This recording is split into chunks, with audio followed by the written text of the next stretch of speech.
says anything. To which, and I mean, in character, but Erica's like, it's far too dangerous. Well, we can't protect you. And I'm like, she decapitated a human man. Bill said that. Eric didn't say that. Did I say Eric? Sorry, Bill. Bill said that. Eric would never.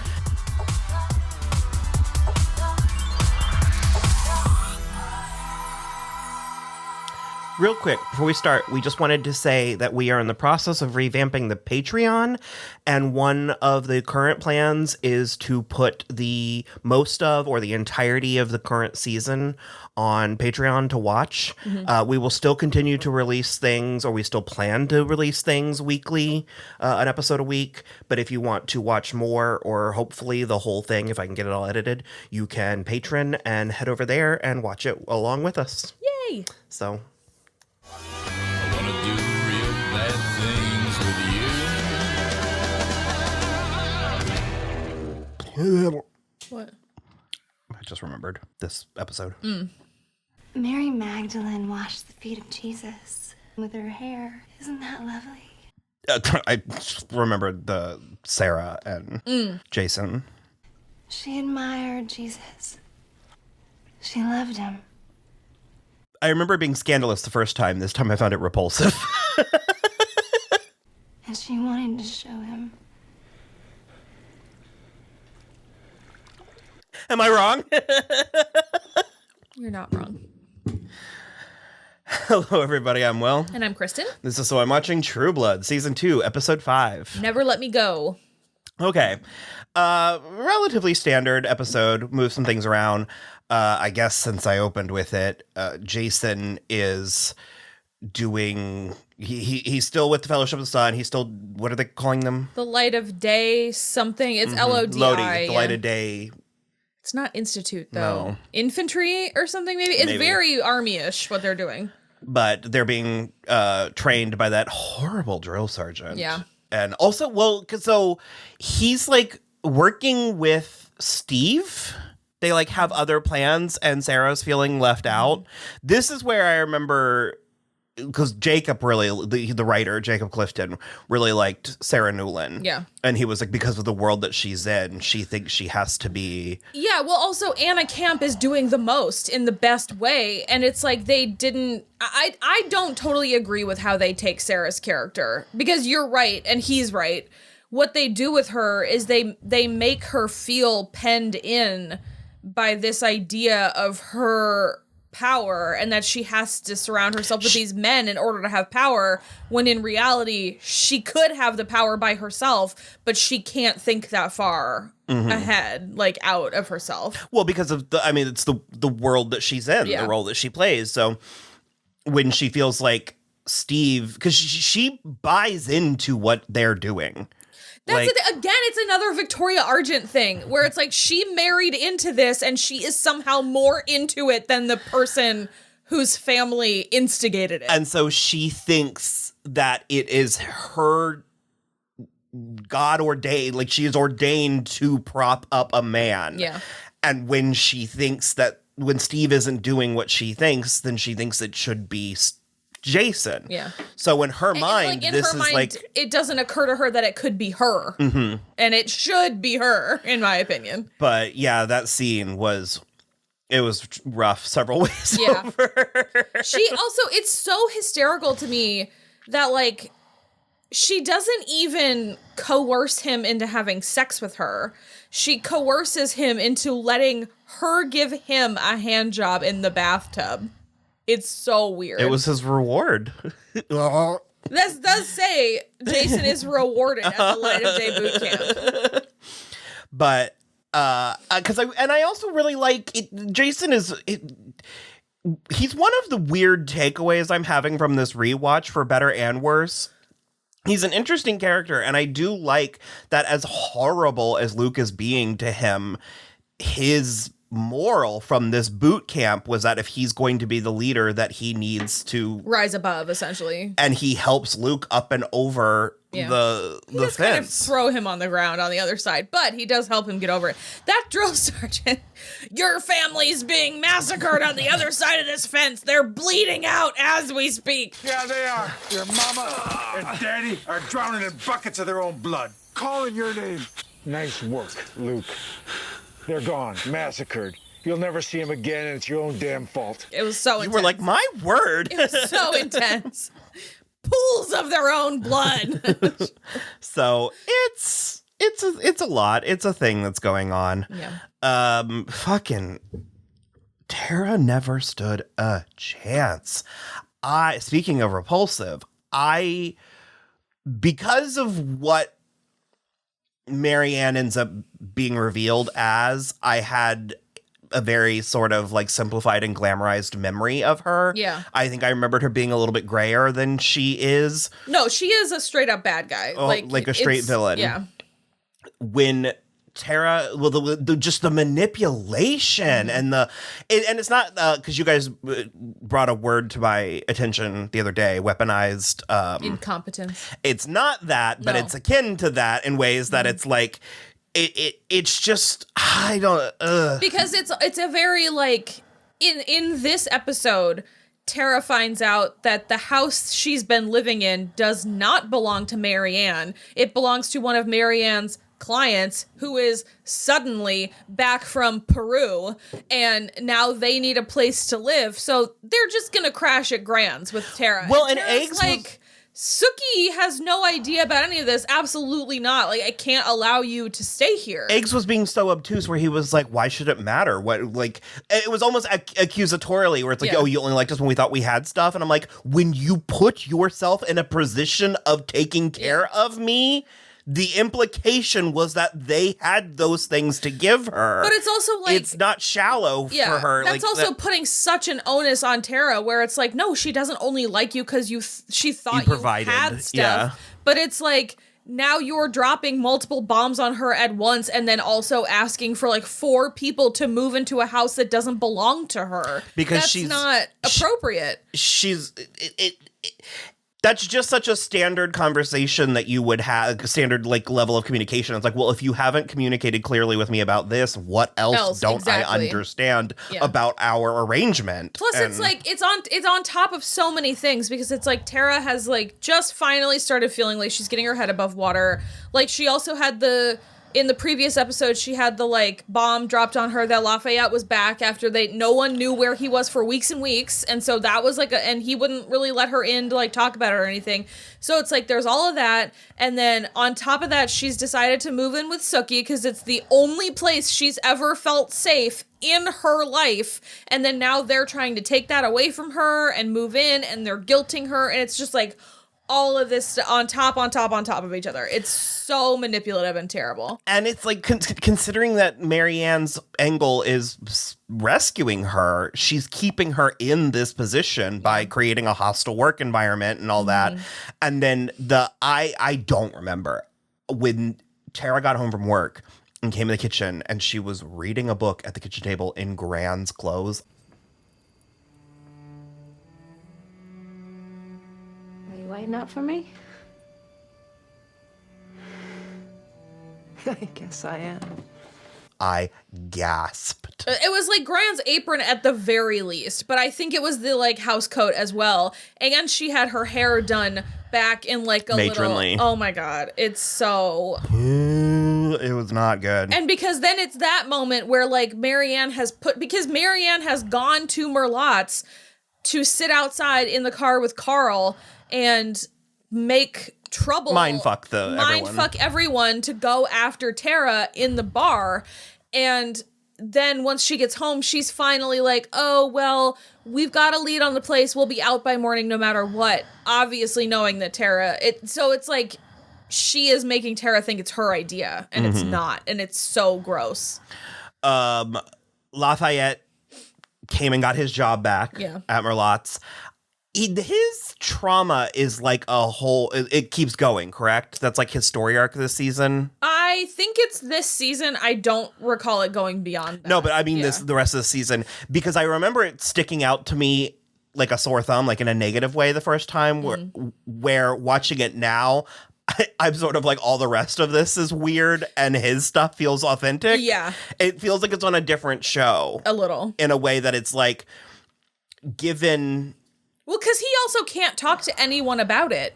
Because Eric was like, you need to tell people that you just, like, went down a K-hole, essentially. You can't mention any of this. I mean, he was kidnapped and tortured and terrorized for 2 weeks. At least. No, I think it was 2 weeks. I think there was a month jump in between seasons. Regardless. The season 2 picks up quite literally exactly where season 1 left off. So that's right. It would have had to have been in between. Maybe it is only 2 weeks. Yeah. But it like the implications of it all. I mean, even just being a black man in the South, let alone being gay, being flamboyantly gay. Being, you know, the entrepreneur that he is. the usual checks and balances that, you know, the average person would think would be there don't necessarily apply for Lafayette. Yeah. And I think it's very interesting. And again, it's like now I'm like, ooh, wow, I can't wait to explore this in a way that sort of doesn't mesh with the kookiness of the orgies. Right. So it's not entirely bad. It's just, I'm just noting it.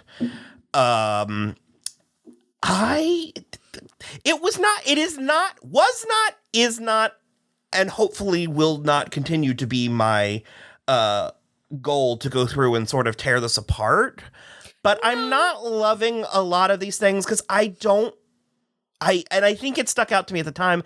I don't like the characterization of Barry. I don't think that makes any sense. Not to me either. I mean, I think Sookie's right. It's like, why wouldn't we compare notes? I understand that he would be scared, and it seems like he has not encountered a world that has seen his telepathy as useful. Well, she clearly has figured out more than he has. Yeah. And he won't hear it. No, and then he quits his job as the bellboy to run away from her. Yeah, it is very weird.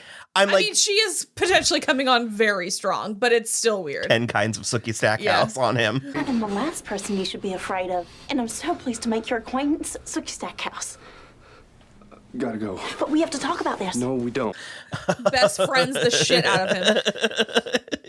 It's just, and even her whole styling. I mean, she looked great. Yeah. But like, she had all those flowers in her hair in that one scene, and I was like, Yeah.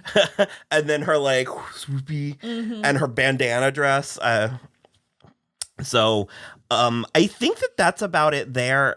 From there, we go to what were their names?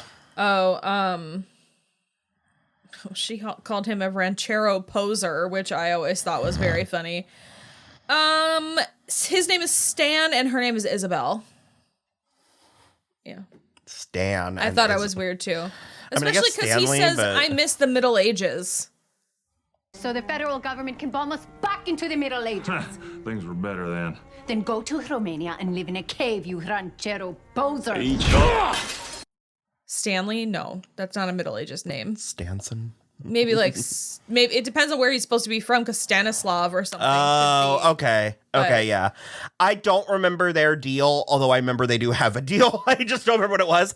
I think I liked her more than him the first time, and I'm thinking that again. Well, okay. Yeah. I like her outfit. Of course. Yes, that's what I'm responding to. Well, I have, his name is Ed Quinn, and her name is Valerie Cruz. They're acting names, but I have fondness for him because he was on many seasons of Eureka, and he's a similar but more nuanced character on that. I think the thing for me is they have very deliberately invited Eric to this because, as we find out in this episode, Godric is Eric's maker. And so they've invited him, but then they're like, we invited you as a courtesy only. But seemingly Eric is the only one who has brought a tool in order to figure out what has happened by bringing Sookie.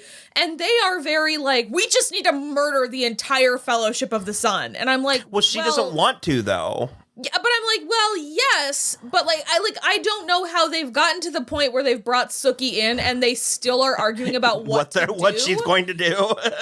And so that's the point where I'm like, this is not the worst offender by any means, but this is where the sloppy writing starts on the show, where it's just like people are having conversations just for funsies and like nothing, because Sookie is like, well, why don't I just go pretend that I'm a parishioner and I'll read everyone's minds, and then I'll let you know if anybody like says anything. To which, and I mean, in character, but Eric was like, it's far too dangerous. Well, we can't protect you. And I'm like, she decapitated a human man. Bill said that. Eric didn't say that. Did I say Eric? Sorry, Bill. Bill said that. Eric would never. I was like, with human strength. Yeah. Using a shovel. Like... I'm not saying she's like, she gets her ass handed to her she plenty. Does. And she did in that interaction, but like, what's not clicking, Bill? There's so much of like, I can't protect you. And I'm like, ugh. It's not nearly as bad as some of the others. Yeah. Twilight. But again, watching it now as far more of an adult than I was at the time, it's just really gross and like manipulative and like bad boyfriend. It's like, why are you like also, you're trying to lock her away so that it's so gross. It's like a pedestal and a Rapunzel complex and like all kinds of stuff. Plus, he is just wearing the hotel robe at the end, which feels so out of character for him. I can't get over it. It didn't hit me half as sideways as it hit you, but it was sort of funny where you were like, is he just wearing the hotel robe? I don't know. It just feels out of character for Bill. Checks for me for Bill. For Bill the Vampire. For Bill the Vampire, it feels like he would pamper himself with complimentary. No, it feels like he would think it was undignified. You think Vampire Bill pampers himself? If he were ever going to, that's how it would be. On Eric's dime? Absolutely. Absolutely. Fine. Fair enough. Absolutely. Abusive. I couldn't think of the word abuse early. It's giving me abusive boyfriend in this, like, really... Ugh.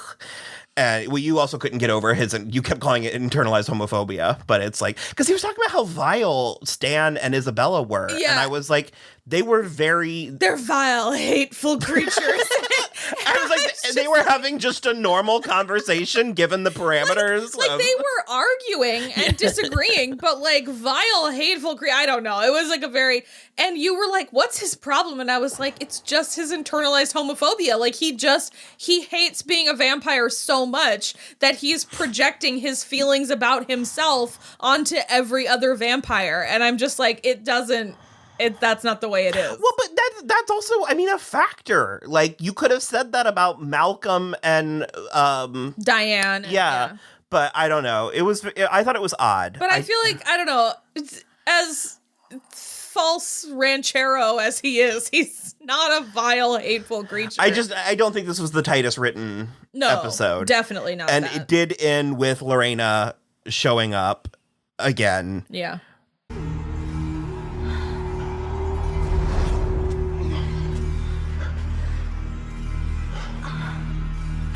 Bill.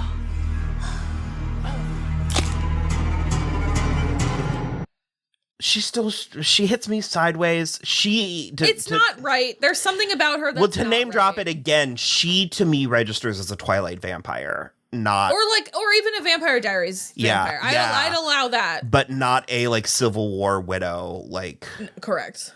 Did we really talk about? I mean, we mentioned that Godric was Eric's maker, but we got like a flashback to it.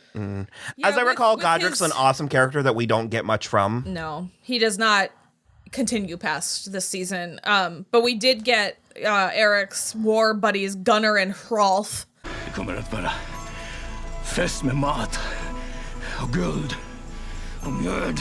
Mjöd? Och kvinnor. Kommer väl ha kvinnor där? Var jag befinner mig finns alltid kvinnor där.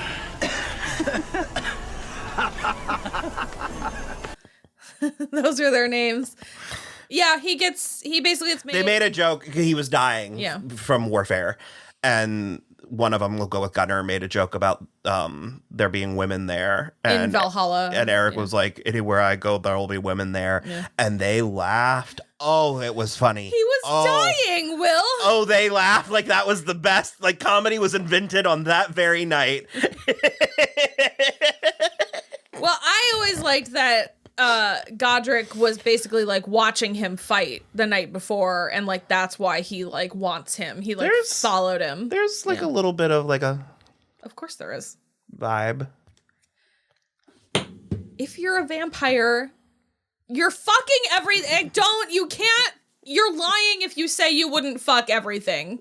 Stop making hand gestures. Disgusting. Get out of here. What are you doing?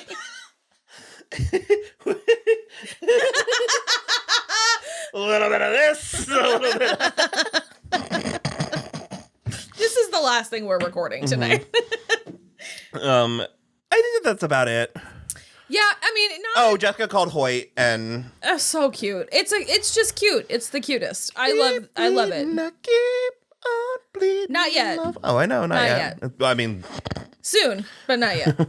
Oh, she gets Bill reads her the riot act for ordering a person. She was like, I just ordered off the room service, and he makes ordered her off go. the menu? Yeah, he like makes her go and order like get a True Blood instead. And I'm like, look, these people, whether they're glamored or not, at some point they volunteered to do this, and he's just the worst. I hate Vampire Bill. He's so terrible. so, all right, well, check back next week where we will keep watching season 2 of True Blood. Wow, wow, wow, wow.